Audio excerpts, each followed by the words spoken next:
Okay, good evening, everyone, and welcome to our celebration of Yom Yerushalayim tonight on Zoom. It's just so heartening. I was so happy to delay the meeting. I had a little mind blank about the amazing clapping that I'm sure many of us just did on our doorsteps, thanking our NHS for everything that they're doing at this time. And we heard earlier this week from Dr. Jonathan Bihar about all the amazing work that is going on throughout the country in looking after us and looking after those that most need it. So good evening, everyone, and welcome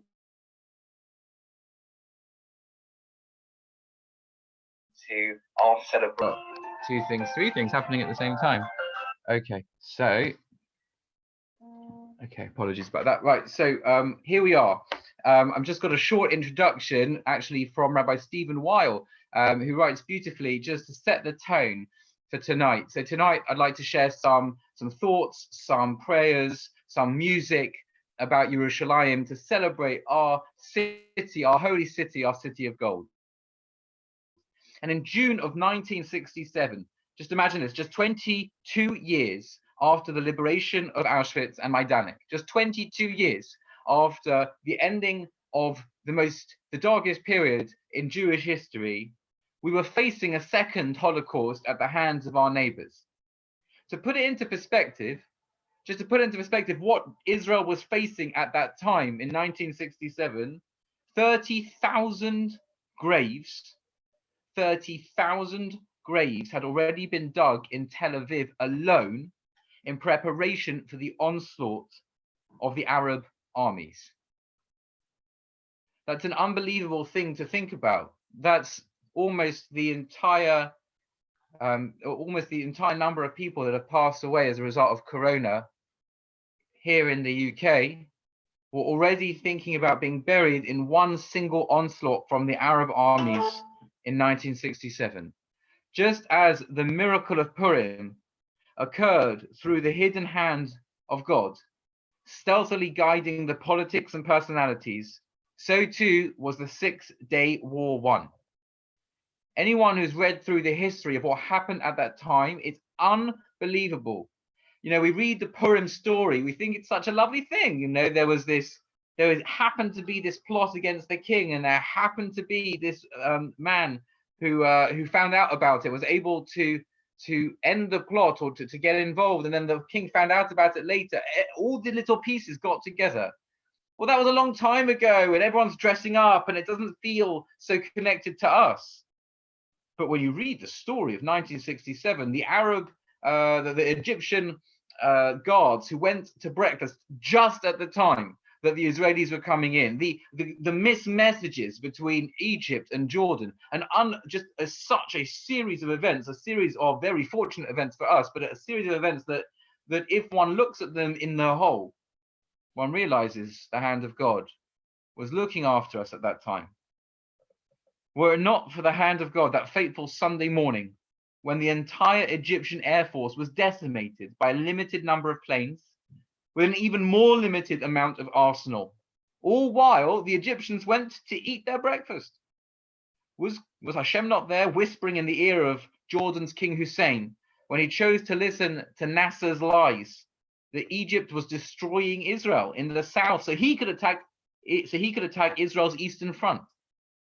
And only because he ignored Prime Minister Levi Eshkol, who begged him, please leave restraint, have some restraint, don't come into this conflict. Only as a result of him ignoring that did we liberate our city of Jerusalem, of Yerushalayim, along with the historical communities surrounding Jerusalem on the west bank of the Jordan. When our soldiers, who fought with unbelievable self-sacrifice, entered and captured these territories. And to show our gratitude and appreciation for Hashem's providence, his hand looking after us in bringing back this city for our homeland. So we celebrate Yom Yerushalayim, which begins tonight.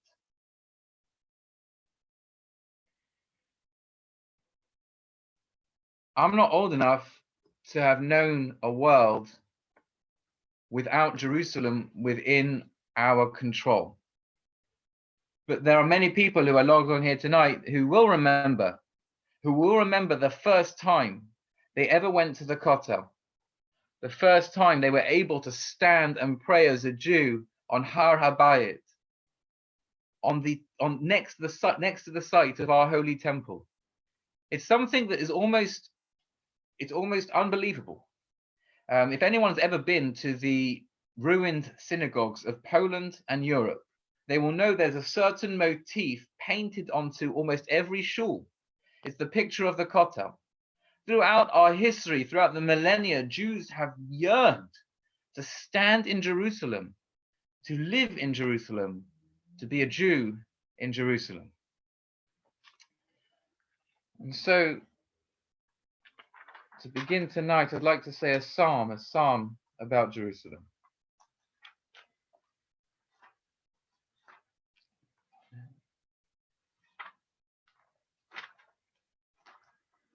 Song of Ascents of David, it's Psalm 122. I rejoiced when they said to me, let us go to the house of the Lord. Our feet stood within your gates, Jerusalem. Jerusalem, built as a city joined together. There the tribes went up, the tribes of the Lord, as a testimony to Israel, to give thanks to the name of the Lord.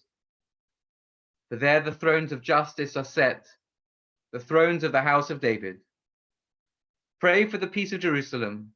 May those who love you prosper. May there be peace within your ramparts, tranquility in your citadels.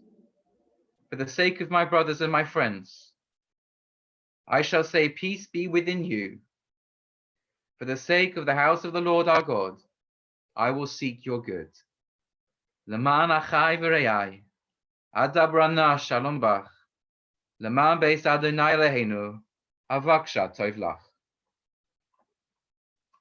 Let me invite us to get in the mood with a love song for Jerusalem. And I'm just going to share my screen with you. Okay.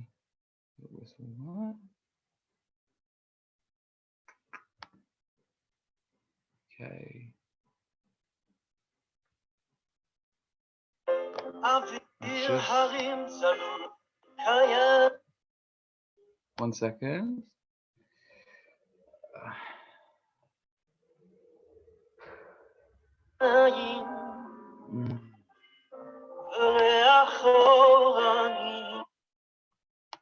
Give me 1 second.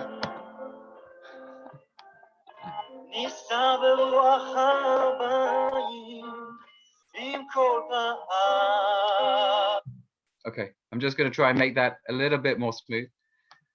Here we go. Let me try and apologies for the delay.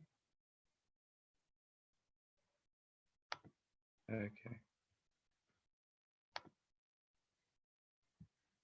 And there we go. אוויר הרים צלול כיין וריח אורנים נישא ברוח ארבעים עם כל פעמונים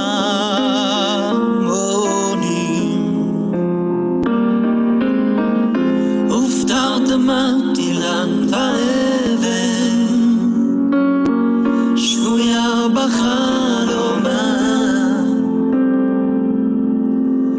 העיר אשר בדד יושבת ובליבה חומה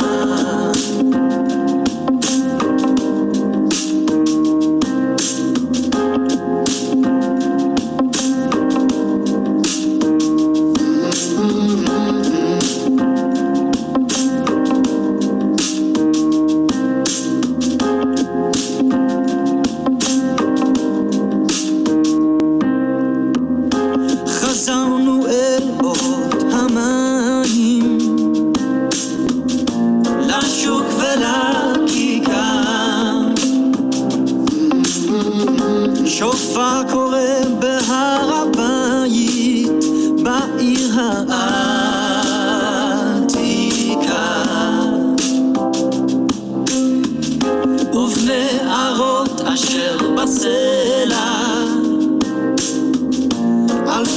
שמשות צורחות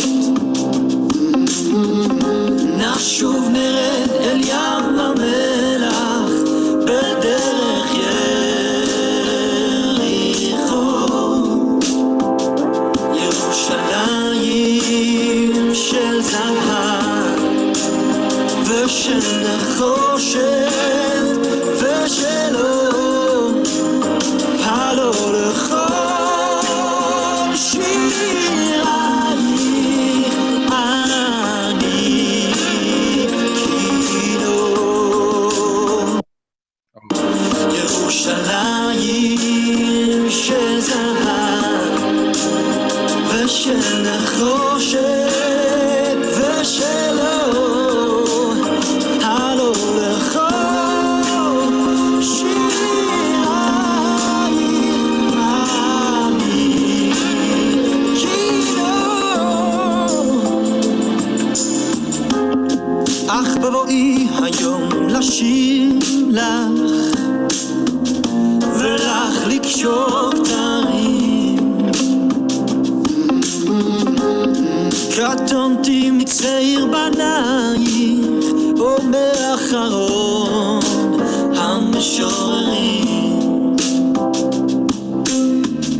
כי שמך צורף את השפתיים כנשיקת שרף אם אשכחך ירושלים אשר כולה זהב ירושלים של זהב של נחושת ושל אור הלא לכל שירייך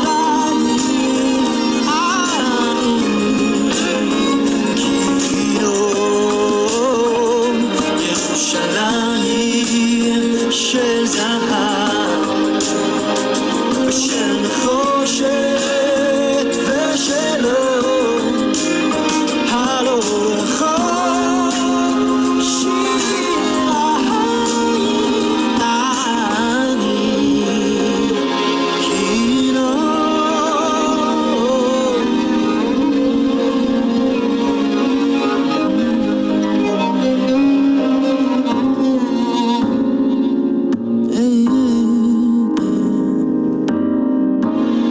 אני קינו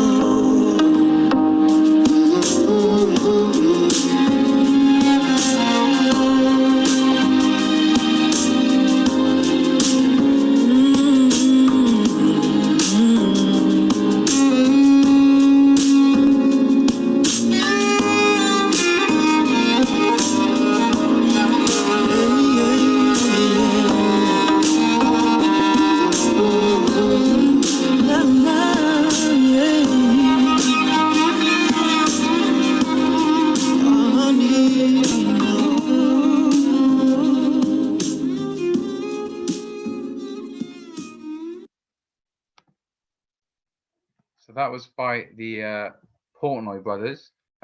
Did that go through okay? Was that quality okay? Great. Okay, beautiful. And I think what I take away from that, other than the beauty of seeing our wonderful city, is I take away from that is just how diverse and different people can relate to Jerusalem. It can mean so many things to so many different people. And I just wanted to take this opportunity to give some personal thoughts about Jerusalem.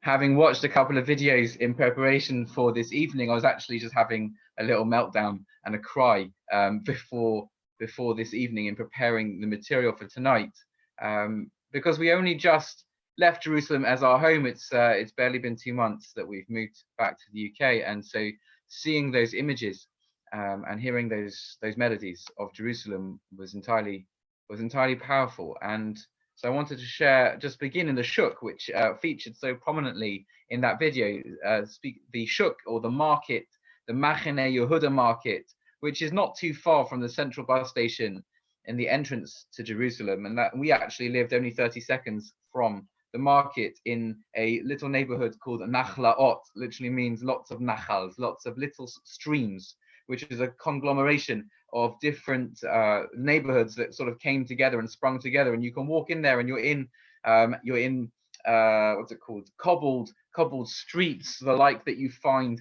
in the old city. It's the third oldest neighborhood in the whole of Jerusalem. Moses Montefiore actually built a set of buildings, a set of courtyards in that area, and we live just next to the Montefiore courtyards in Nachlaot. And I used to walk through the shuk, and particularly now the shuk goes crazy on a Friday. On a Friday, it's like it's the central place, not just for all of Jerusalem to go, but also anyone who's coming in to visit. That's where it's happening. You barely move at times on a sweaty and hot Friday afternoon, and there's food and scents and sounds coming at you from all sides. And anyone might think, certainly anyone with a bit of agoraphobia, might think that is the most horrendous thing. Imagine going to Tesco's, on a Sunday, and the whole place is absolutely chock-a-block, and you're fighting kind of to get through different people to reach the groceries and to be able to make it just to find an apple or whatever it is. But it's absolutely unbelievable because you're sitting amongst family. You're wading through family essentially. It's like one big simcha. It's one big and when you look around, like everyone is a member of this big family, and there are people who look different, who dress different colored skin, different places that people hail from: Iraqis, Indians, Moroccans, Spanish, South American, British, European, like American. Everyone, everything, everywhere is sharing in the experience of getting ready for Shabbat, of buying the things that they need to make Shabbat special. And the bakeries are pouring out chalot and rogalach, and there's fruit everywhere, and there's butchers and there's fishmongers, and it's this unbelievable sense of unity that amidst the diversity of what it means to be a Jew, and there are so many different types of Jew in the world, and we don't see that so often in England, but we do see that certainly in the melting pot, which is Jerusalem, where every Jew can find their heart, can find their space. Despite the differences, it's what binds us together, that brings us together, that makes it feel like home. And possibly, I think, one of the most powerful experiences of Jerusalem for me was when Shoshana and I used to go out as the a rabbinic couple, on birthright trips. So Birthright is a very, very famous organization, particularly in the States. It's a multi-million-dollar organization, or a charitable organization, which subsidizes trips for young people to come for the first time ever to Israel. And there's all different sorts of birthrights these days. There are ones which are focused on extreme sports. There are ones which are focused on cooking. There are ones which are focused on culture. There's all sorts of different types of birthright trips a person can go on. But we're there in Jerusalem with a group of 22 to 26-year-olds who have never been to Israel, who most of them have never experienced the Shabbat in their whole life before. And we pick them up from their hotel as the sun is setting on a Friday afternoon. We pick them up from their hotel in Jerusalem, and we drive in a coach to the outskirts of the old city. And we do a number of different things. We light Shabbat candles. We explain what Shabbat candles are. We light them next to King David's tomb, which is just in the Armenian quarter of the old city. But then the real highlight is taking them down to the Kotel Plaza for Kabbalat Shabbat. And with one of the groups, the tour guide who was with that group, he said, I've got something I do. I've got something I do for my groups as they come to the Kotel for their first time ever, sometimes their first Shabbat celebration ever. And so what he did is he made his way through the back alleys of the old city until we were standing just in an entirely enclosed walkway. There were just walls on each side, and it's almost like a little tunnel. And he explained that we were about to see the Kotel, and he introduced it. But he didn't just introduce it, He said, this is a part of our family. This is a part of our birthright. And I want to make this the most memorable occasion for those of you that have never seen the kotel before. And so everyone who had never seen the kotel before was blindfolded and was held by the hand by someone else on the trip who'd already seen the kotel before. And we walked around the corner, hands in hand, and there was a balcony overlooking the entire kotel plaza. And everyone with a blindfold was brought to the very edge of the balcony, just to the railing, very gently, very carefully. And there was the big unveiling. Take off the blindfold and look out at our birthright. Look out at our holy place. See the sea of Jews beneath you, already singing and dancing the Kabbalat Shabbat service. Feel the sound, almost. Just feel it. Feel the atmosphere. And these very secular American college students, almost to the person, to the man, to the woman, broke down in tears. Just started bawling, holding each other, hugging each other. It's just something pierced their hearts. You know, it can be difficult when you get to Jerusalem, sometimes the first time. It's a Middle Eastern city after all. It doesn't always fit so easily with our British sensibilities, but something pierces the heart when you get there. Something just penetrates deep into the soul. And they just cried, and then we sang. And so, my brothers and my sisters, my wonderful community in Barnet, I want to sing to you, Achenu Kol Beis Yisrael. We're all a family, and we're joined in that city. Achenu Kol Beis Yisrael.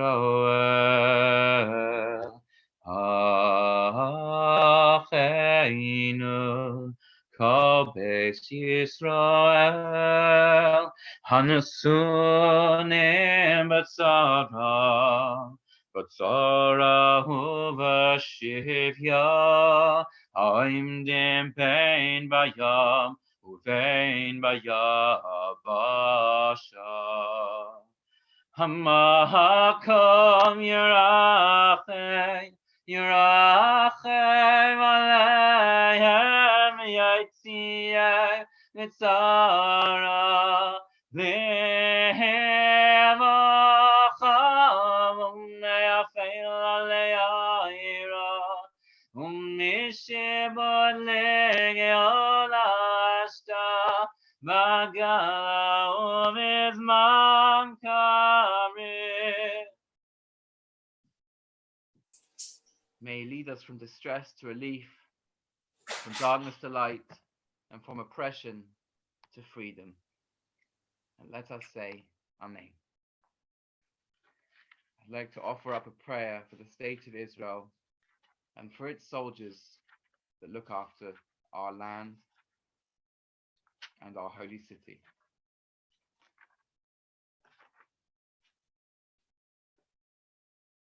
He who blessed our fathers, Abraham, Isaac, and Jacob, bless the state of Israel, its leaders and advisors, in the land which he swore unto our fathers to give us. Put into their hearts the love and fear of you, to uphold it with justice and righteousness. And may we be worthy in our days to witness the fulfillment of the words of your servants, the prophets. For out of Zion shall go forth the law, and the word of the Lord from Jerusalem. Heavenly Father, remember the Israel Defense Forces, guardians of our holy land. Protect them from all distress and anguish, and send blessing and success to all the work of their hands. Grant peace in the Holy Land and everlasting happiness to all its inhabitants, so that Jacob should again have peace and tranquility with none to make him afraid. Spread the tabernacle of your peace over all the dwellers on earth. May this be your will, and let us say, Amen. Mi sheberach avoteinu Avraham, Yitzchak v'Yaakov, hu yivarech et medinat Yisrael, roshev yotzeha, על האדמה אשר נשבע לאבותינו לתת לנו. תן בליבם אהבתך ויראתך לסעדה במשפט ובצדקה, ונזכה בימינו לדברי עבדיך הנביאים, כי מציון תצא תורה ודבר אדוני מירושלים. אבינו שבשמיים, פקודנו את חיילי צבא ההגנה לישראל, מגיני ארץ קודשנו, שומרי מכל צרה וצוקה, ושלח ברכה והצלחה בכל מעשה ידיהם. שים שלום בארץ ושמחת עולם על כל יושביה, ושב יעקב ושקד ושאנן, ואין מחריד.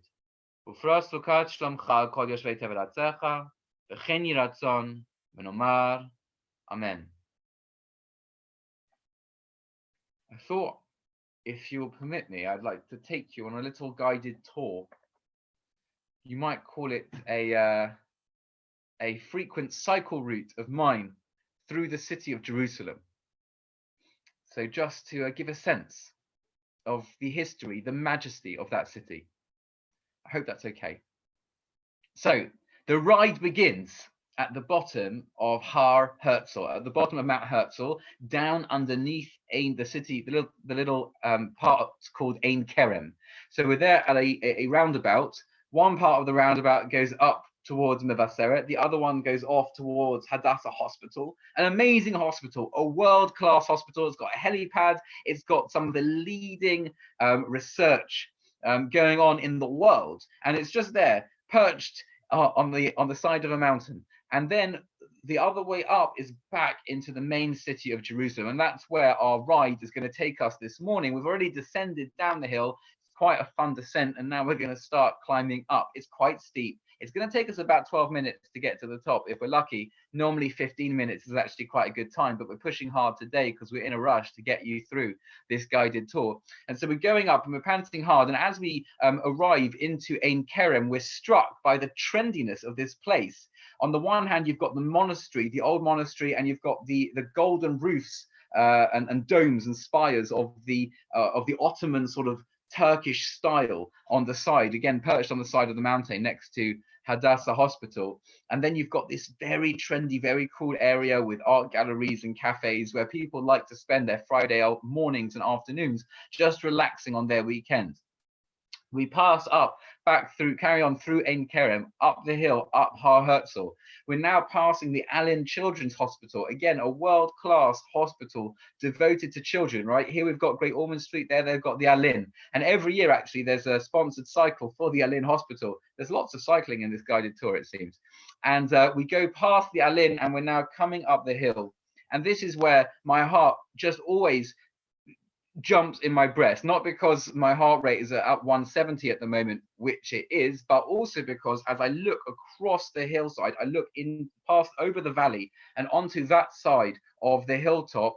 We are now looking at a very, very dramatic exhibition, which I have a perfect view from in the valley on the other side, or the hill on the other side. And that is, there is a train track which actually extends off the side of the neighboring hill, and that train track goes to nowhere. It just ends on the side of the hill, and on top of the train track is a carriage which was shipped in from Poland, because yes, on the other side of the hill is Yad Vashem, and there is the real cattle truck from the Second World War, from the Holocaust, hanging over the abyss. And if you see it from one end, you see it from Yad Vashem, you get a certain vantage point. But I think this vantage point, certainly from my bike's perspective, it's much more powerful. It's hanging over the side of the mountain, and I think about what it means to be the grandchild of someone who was stuffed, two people who were stuffed into those cattle trucks, cycling his bike up a hill in Jerusalem. It's unbelievable. It's surreal. And I carry on up the hill, and there at the very top, almost like a beacon calling me to move my legs faster, is a huge red metallic structure in the shape of a flame. And that is the flame memorial and the entranceway to Yad Vashem, just at the top of Mount Herzl.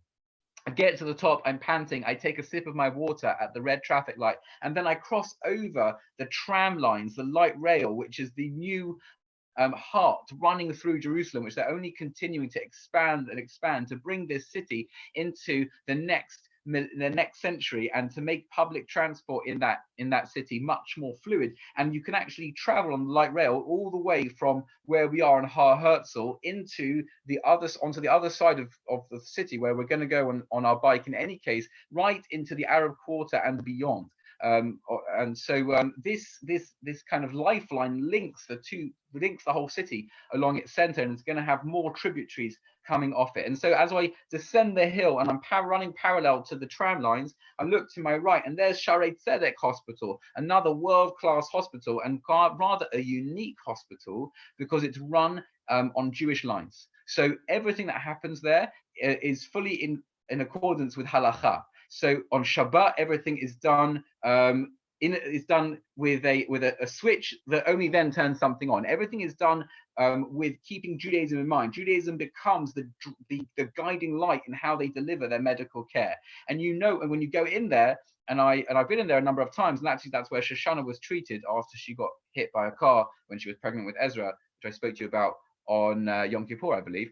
So you just see that there's doctors from all across the world. There are doctors from England, from America. I've got friends working there. It's an amazing place. And so we cycle on past Shaarei Tzedek, and we're now heading in to the entrance of town to the main motorway, the Begin motorway. And we're going to cross over the Begin, and we're going to go past the Knesset on the right-hand side. We're going to go past the Supreme Court. We're going to see Israel's vibrant democracy. It's been so vibrant, they've even had 3 elections in the past year. Unbelievable. So, but finally, we have a government. Please God, it should last for a long time and bring unity to that country. We definitely need it. And by the way, as we've turned right onto the Begin bypass, we've also seen the Cords Bridge, that bridge which I remember being built when I was in yeshiva for the light rail to pass over the main entranceway. And the Cords Bridge, it's so called because it has it's got this big I don't know what the word is. It looks like a harp essentially. That there is a stand and huge pylons which look like strings of a harp coming down to support the bridge. Typical sort of Jewish engineering there, that when they first built it, they calculated the weight of what the train would be when it went over the bridge, but they forgot to realize that people would be in the train, and therefore they had to essentially rebuild the foundations of the bridge so that it would be steady enough to support a train with people, not just an empty train. So in any case, we've gone past the Knesset, we've gone past the Supreme Court, and now we're zooming down the hill past the beautiful luscious Gan Saker, Saker Gardens on our right and our left, and then we're going to go up Bezalel Street. And Bezalel Street has at its top 2 things, very important. On the left-hand side is my flat, or my old flat, in the district called Nachlaot, and on the right hand side it's got the Bezalel Art Gallery, named after Bezalel, the person who built the tabernacle. So, and also that's that sort of feel that we just have, biblical names all over the place. Bezalel is now not just the builder of the tabernacle, he's also the name on the modern art school in Jerusalem. We go round the top of Ben Yehuda Street, the main tourist thoroughfare in the center of town, with souvenir shops and food shops galore along there. And you've got your kippah man with all the knitted kippot and different designs. If you're a Spurs fan, you can get a Spurs kippah. If you're an Arsenal fan, you get an Arsenal kippah. I'm not sure. It's a bit boring, this one. I'll have to see about a cycling kippah next time I'm there. So we go down, we go round the corner, and now we go past the Yerushalayim shul on the right, which is actually really a united synagogue that seems to have uprooted itself from the UK and plonked itself with slightly more modern architecture onto the corner of Agron and the main street, King George. It's also that's an interesting street. Also, it's at that point that Shoshana got knocked over, and it's at that point that we went, as soon as she was well enough to walk, after she came out of hospital, to say thank you to Hashem for looking after her and for allowing her to overcome her fear of crossing the road. So we carry on and we go down King George Street, and we're now passing the great synagogue on the right hand side with amazing stained glass windows and choir services. Now imagine this, if we ever did this in Barnet, you'd probably kill me, but they have Kabbalat Shabbat, which can last 2.5 hours with a choir. We should do that on Zoom. I think that's a good idea. Anyway, we go down, and now we're going to turn left. We're going to go down past Ha'atzmaut Park on the left, another beautiful park with what used to be the Sheraton and now the Leonardo Hotel. And we're now going to get down towards the Mamilla complex. On the right-hand side, we've got the Waldorf Hotel, which used to be a dilapidated government building and has now become a luxury 5-star hotel. And then we've got this very kind of interesting and weird, but very nice thoroughfare called Mamilla, which again is a redevelopment on the way to the old city. And Mamilla is now full of retail, high-class retail shops on your way into the oldest, one of the oldest and most beautiful cities in the world. But we can see now already the walls of Jerusalem, and these walls are also very nicely decorated, because sometimes they have a light show beaming onto the walls, particularly for Yom HaAtzmaut, and other times they've got amazing shows. And so we're not going to go into the old city just now, but we are going to continue left up past the old city. We're going to get a view over King David's Tower. We're going to get a view over all the spires and the different buildings that make up this Chulant Pot, which is the old city of Jerusalem. But we're going to carry on down now on the 1. We're on the main thoroughfare, which can be, or the 60 really. It's the main thoroughfare, which is taking us out towards another part of Jerusalem. We're going to carry on up the hill, where actually the Giro d'Italia ended its segment in Jerusalem at that point. Rather amazing that whilst I was in Israel, the Giro d'Italia didn't decide, we didn't have to go to Italy for the Giro d'Italia, it came to us in Jerusalem. It only cost Israel about $10 million. Anyway, we're carrying on, and we're now passing the entrance to Mea Sha'arim on our left, another entirely different area of Jerusalem. This hill wasn't too difficult, it was only quite short, so the legs are feeling all right. And Mea Sha'arim, again, it's this intense enclave of another world where you can almost feel like you're in Poland, or you're in the Ukraine, or you're in a Hasidic town, and it's unbelievable and very different, but also very special. And we're carrying on, and now actually there's a whole different part of town on our right hand side, and that's the Arab part of Jerusalem. And you'll notice from this week's podcast that Shoshana tells you about our journeys to that part of Jerusalem, because Shoshana gave birth in St. Joseph Hospital on that side of town, and that is a hospital in East Jerusalem run by nuns, supported by Qatar, mainly servicing the Arab population of East Jerusalem, staffed only by Arabs from East Jerusalem, from Bethlehem and other areas, but also offering natural birthing to the Jewish community, the Israeli community as well. So that's where we had Ezra, whilst playing whilst playing like relaxing music, Jewish music in the Arab hospital, with our amazing Arab midwife and amazing Arab doctors, for Ezra's birth. Another story, you can listen to the podcast to hear more. On the left-hand side now, we have Ramat Eshkol and the French Hill area, Ma'alat Dafna, which is where I used to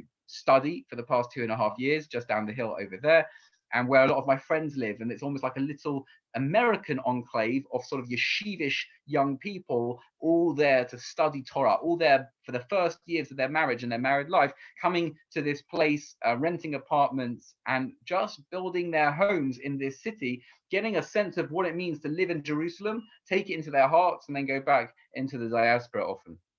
We're now going to turn right, and this is going to be the end of our journey today, because I'm going to be going down to the Dead Sea in a minute, and I don't think we're going to go there together. But as I go on the 1 down to the Dead Sea, there is a view that I just want to share with you, and that view is the view of Har HaBayit. That's the view where you can see not from the Kotel side of the old city, but from the other side, from behind. You go up the hill and you look out and you can see the entire expanse of the Kotel Plaza, the entire expanse of where the temple used to be. You can see the full golden dome and the mosque and everything that is there.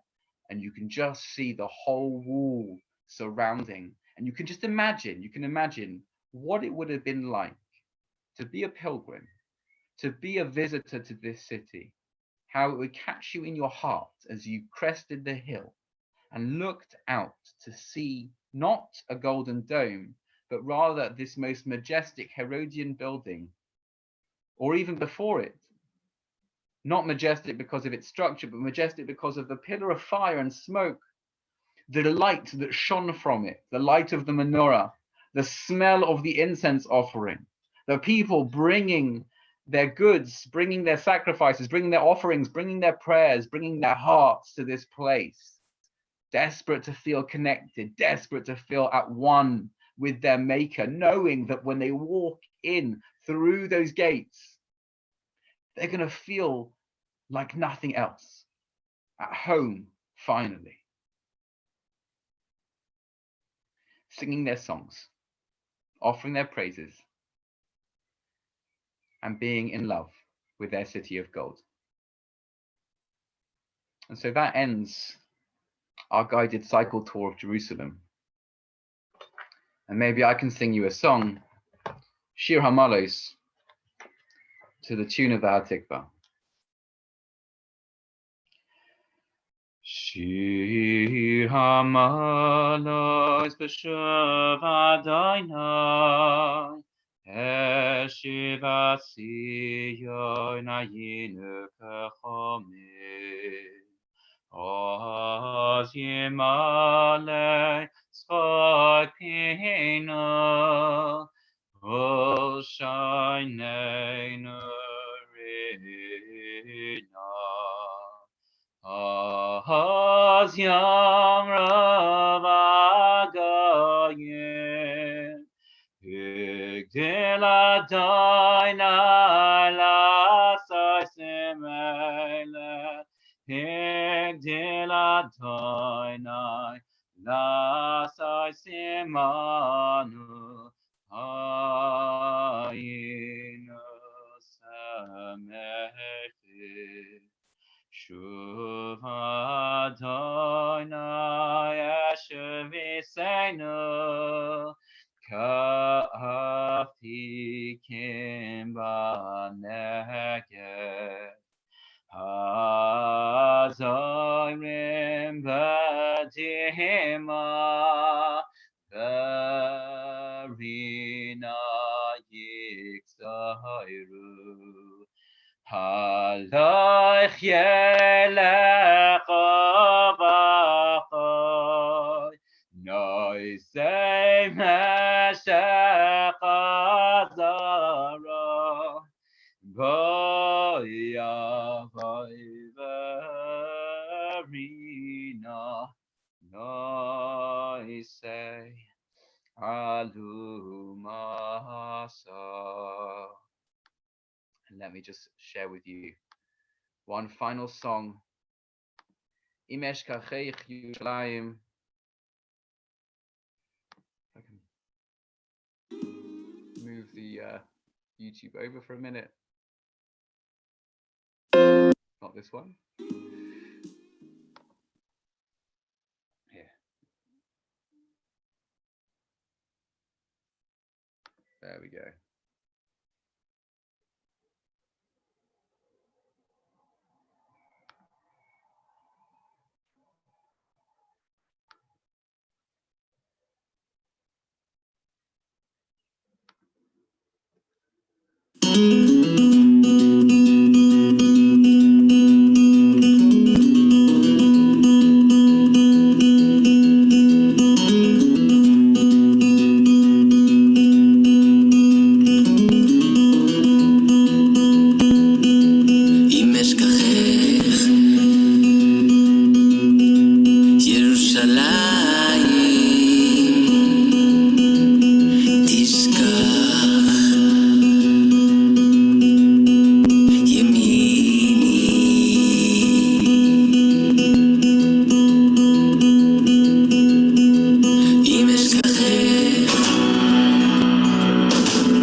Yerushalayim, tishkach yemini meshkachech.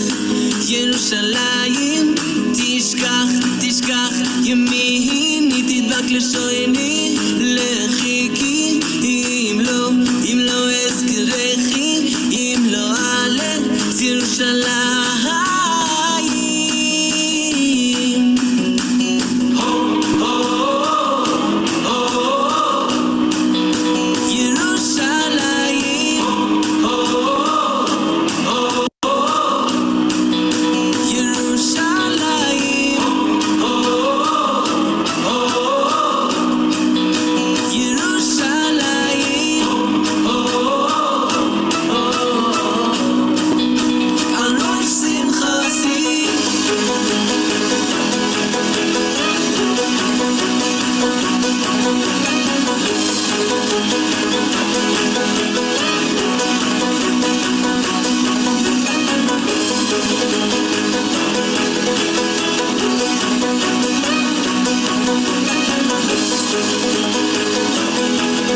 ירושלים, תשכח, תשכח, ימיני משכחך.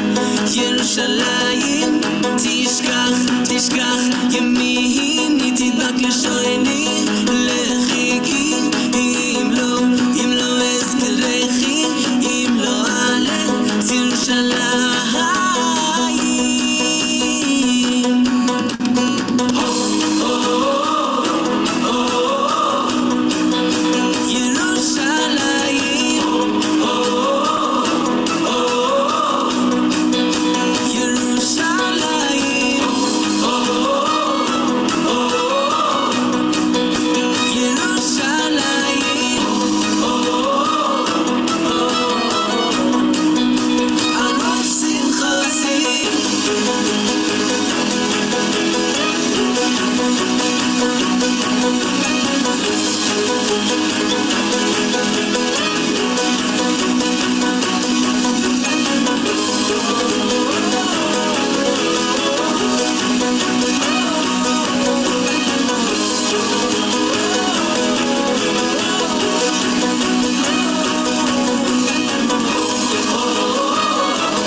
Good Yontif, everyone. Thank you for logging in. Good Yontif. Yontif, Rabbi. Good Yontif from us too. Chag Sameach. Chag Sameach. Need some inspiration? Oh. Try HelloFresh.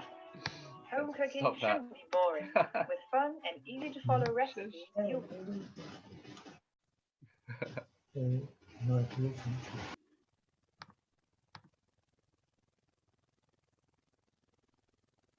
Hi, Mutti. So, thank you for a lovely evening, Rabbi. Thank My you. pleasure. Thank you for joining us. Thank you. Yeah, thank you for having us. Yes. I don't think much of the refreshments. I I thought we were want to go making to them. Jerusalem now, Hello. and I can't. How are you? You good? You got Yerushalayim. Very soon, Werner, very soon. Please God, we should all be able to get to our beloved places very soon. Yeah, you're right. Absolutely. Here. Here. All right. Without putting other people at risk. And my brother lives in Devon, and the roads were completely gridlocked down there yesterday. Yeah. And the local hospital would not be able to cope if they had No, an outbreak no. with all the extra people down there. It's so selfish. Yeah. They're waking up in dawn to get rid of them from parking. They're parked overnight. Yeah. Terrible. Bye-bye. Hello. Bye-bye. Hi, David. Yeah, you can hear me, can you? Yeah, I Can can you hear you. me? Yeah. Okay. I'd just like to thank you for a very inspirational evening. Here. Absolutely. Yeah. Very nice. Here. Wonderful. Very inspiring. Let's hope and pray that in a not too distant future, you can lead an actual tour to Israel, That would be not a virtual one. But not on bikes. Not on bikes. Absolutely. No, please not on bike. No. Can we find roads that my wheelchair will go down, please? Oh yeah. Yeah. I now Rabbi, have, what did you do last Yom Yerushalayim in Jerusalem? What did you do with your family? Went to the Kotel, davened there in the morning, and then had a special meal at home that evening.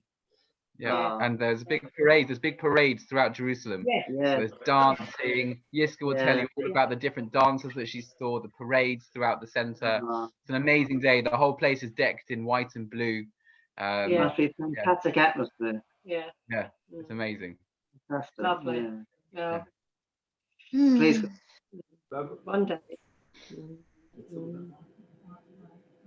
Good. That was very nice, Rabbi. Thank you very much. Thank you. Thank you very